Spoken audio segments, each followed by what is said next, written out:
Have you ever received a bounce message for an email you've never sent? Have you had someone ask why you sent them something that looks a bit dodgy? Chances are someone's been using your domain to send spam and they didn't need to hack anything to do it. Today, I'm explaining how that works and what you can do to stop it. Welcome to Rise and Shine, your daily business tech boost with me, Charly Leetham. If you're a small business owner looking to simplify technology and get real, actionable advice from someone with 35 years of IT experience, you're in the right place. Every episode, I'll dive into tools and systems like email, CRM, marketing and tracking, and I'll break them down into bite-sized tips you can use straight away. Your time is valuable, so let's get straight to the point. It's time to work smarter, not harder. Rise and shine. It's your business tech boost with me, Charly Leetham. Episode number 680. It is Firewall Friday, and we're going to be talking about how spammers piggyback on your domain and what you can do to stop them. We're going to start with what's actually happening and how this can occur. Now, what a lot of people may not realize these days, because email has been around forever as far as a lot of people are concerned. When email was first invented back in the early days of the internet, or when Noah was a boy, as I like to say, everyone kind of knew everyone. Everyone using email kind of knew everyone who was using email. It was a small network of universities and research institutions that used it. So the system was built on trust. When you sent an email, you just typed in who it was from and the system believed you. There was no verification, no checking, and that is a fundamental design flaw that is still with us today. The basic email protocol doesn't confirm that you are who you say you are when you send an email. So I want you to think of it a little bit like a posted letter. You can write anything that you like on an envelope as a return address. I, for example, could send an email, a snail mail letter to my dad, and I could put my brother's address on it as a return address. So and so, blah, blah, blah, and his address. I might send it to someone and that address doesn't exist anymore. So the post office gets that letter. It says, oh, we can't deliver it. And that letter is then sent back to my brother, not to me, to my brother. He gets this email back, this letter back going, I didn't send this letter. What's this letter? That's kind of what happens when your email is piggybacked on. Now, let me give you a term here. When we're talking about piggybacking email domains, we're talking about email spoofing.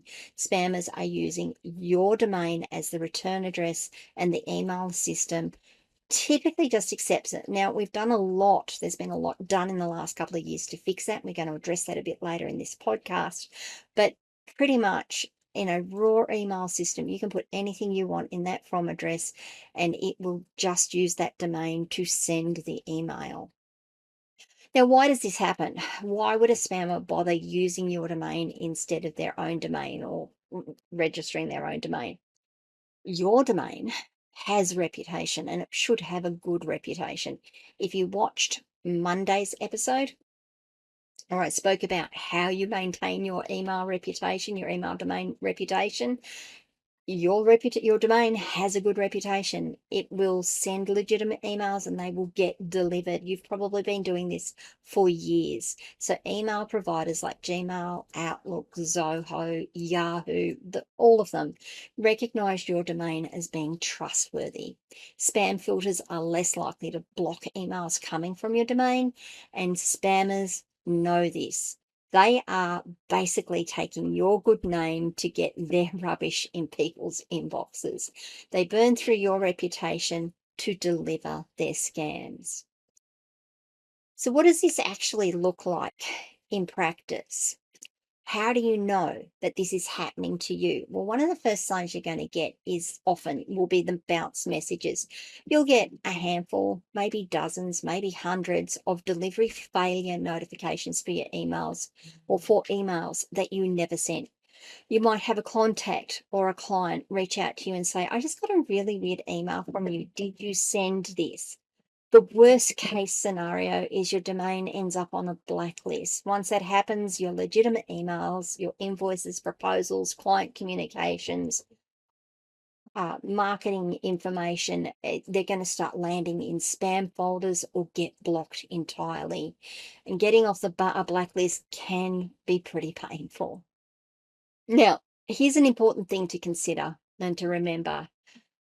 When this happens, your first thought might be, oh, I've been hacked. But spoofing isn't hacking, not in the way that not in the true term of word hacking.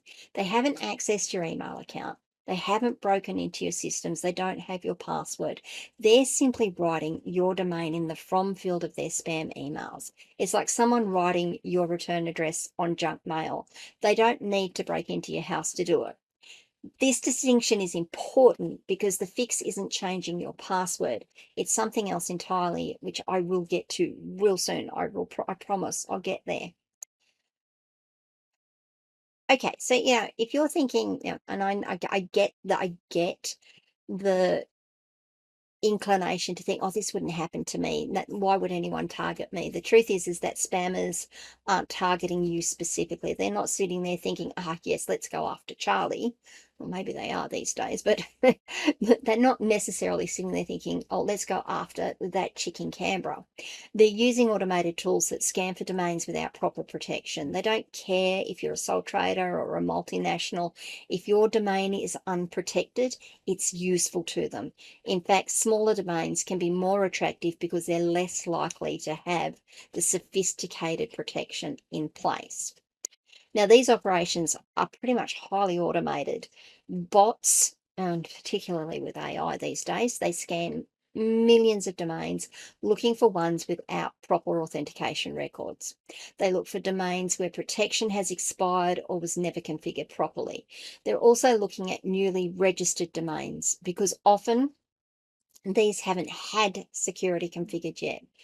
It's just like burglars, weird word, robbers, driving down a street looking for houses without alarms. They're not targeting you personally, they're just looking for the easy opportunities.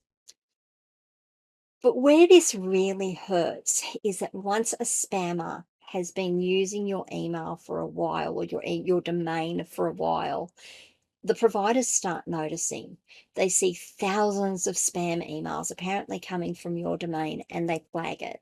Your domain's reputation tanks, and suddenly that invoice you sent to your client yesterday, it's in their spam folder or it's blocked completely. The same for proposals, the same for your newsletters, blocked or in the spam folder. You're being punished for something you didn't do, and you might not even realize it's happening until clients start calling, asking why you haven't replied to their emails. Now, I think one of the most frustrating parts of all of this is that as small business owners, we really have very little visibility into this. Mm, we don't have a lot of money that we can throw into monitoring our domains email authentication reports. We don't have the time to sit down and check the authentication reports daily. Now, let's be honest, most of us wouldn't even know how to do that. We don't even know it's a thing. We wouldn't know how to do that. Yep, I've certainly done podcast episodes on it, but unless you've sat down and listened to it and then gone and done it yourself, you've probably forgotten that you could even do it. I get it. I'm like that myself.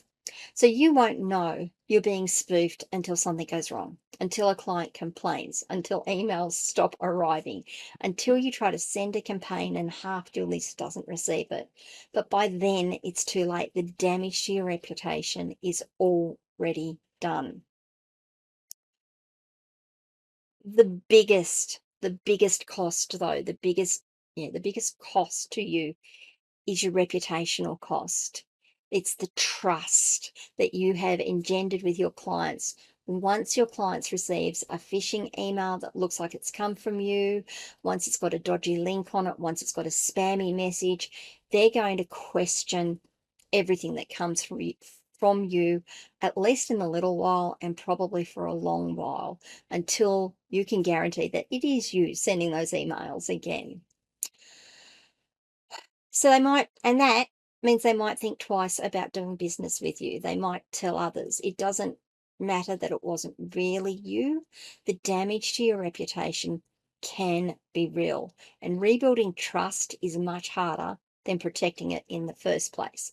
Okay, so now I've painted a pretty dire picture here. And at the beginning of this podcast, I said it is much less common these days to have your domain spoofed and used to send spam emails. Why is that? And that's because that initial design flaw with the trust factor has been addressed over the last few years. And when you get someone like myself working for your team, when your IT person starts to set up your email, we all go through the same sorts of processes to set these little things up to protect you. There are three authentication records that work together to protect your domain. SPF, that stands for Sender Policy Framework. It's basically the list you publish that says these are the servers that are allowed to send email on my behalf. DKIM, Domain Keys Identified Mail. That adds a digital signature to your emails that proves that proves they haven't been tampered with. And DMARC, Domain-Based Message Authentication, Reporting and Conformance. Don't try and say that fast. That one ties it all together and tells receiving servers what to do if an email fails the checks. Should it reject it? Should it quarantine it? These three, or two of these three, need to work together for your defense. Now, the two, you can have SPF and DKIM, or you can have SPF or DKIM. It really depends on the service that you're using as to whether they've done both or whether they only require one. I've got to put that in there because I got tripped up one day when I was trying to configure something and then worked out that they only do one of the two. So you can have SPF or DKIM, but you must have DMARC. Okay, so before you do anything else, you should really know where you stand, right? There are free tools that will check your domain's email authentication in a matter of seconds, probably minutes. MX Toolbox is the one I use regularly. Just go to their website, mxtoolbox.com, type in your domain, and it will tell you if you have SPF, DKIM, and DMARC records set up. I have done episodes on this previously, and if you go through my archive, I'm sure you'll find them. Another good one is DMARCIAN, DMARCIAN. They have a free domain checker as well. This takes a couple of minutes and tells you exactly what you're missing.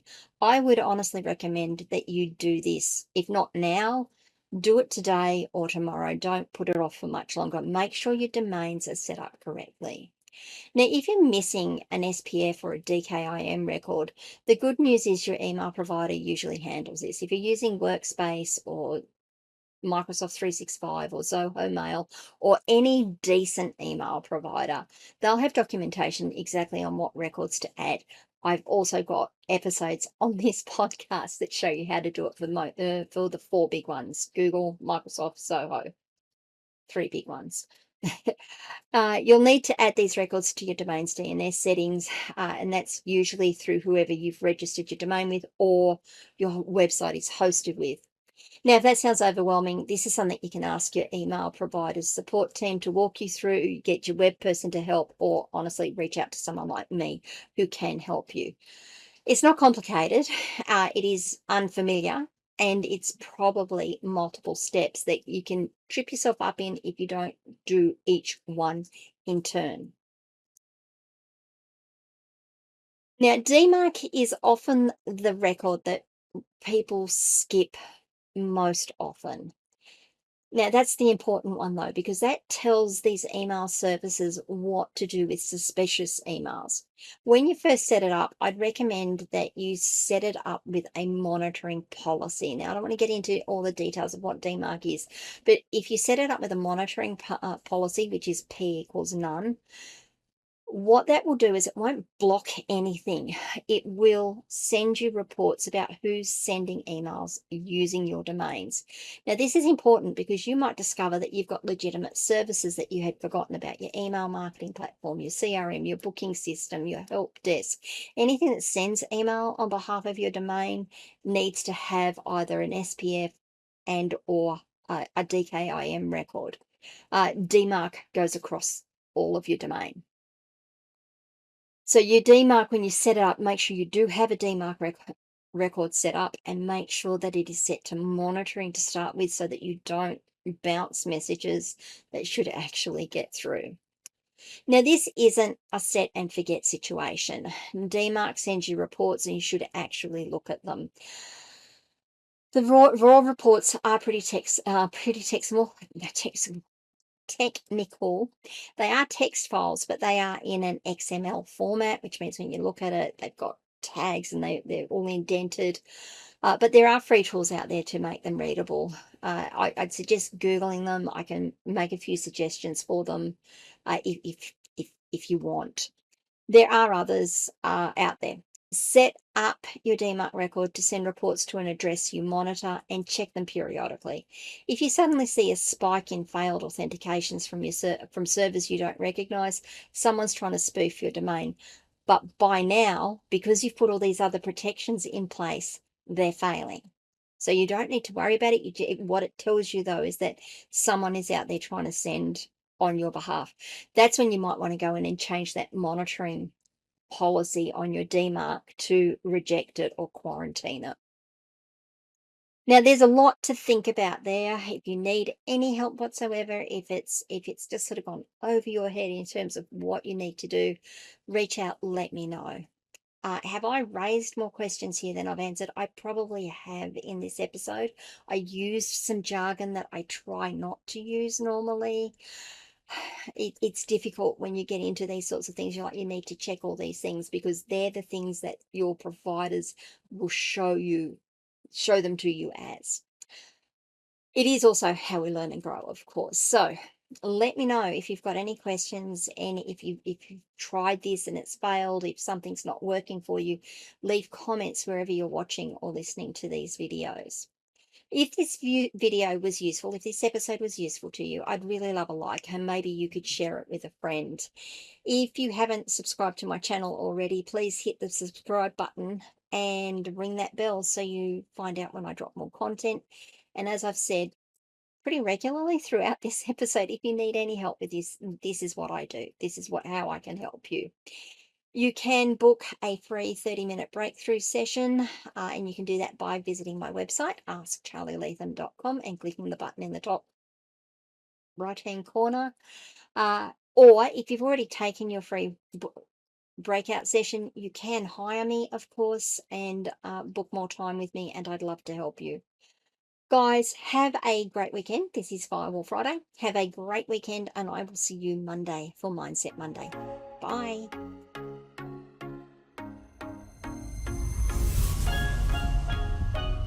Hey there, thanks so much for tuning in to Rise and Shine, your daily business tech boost. I hope today's episode gave you some actionable insights that will make your business tech work smarter for you. If you found value, be sure to subscribe, leave a review, and share it with other small business owners who could use a daily boost. For more tips, tools, and resources, visit www.askcharlyleetham.com. Until next time, keep rising, keep shining, and let's make tech simple together.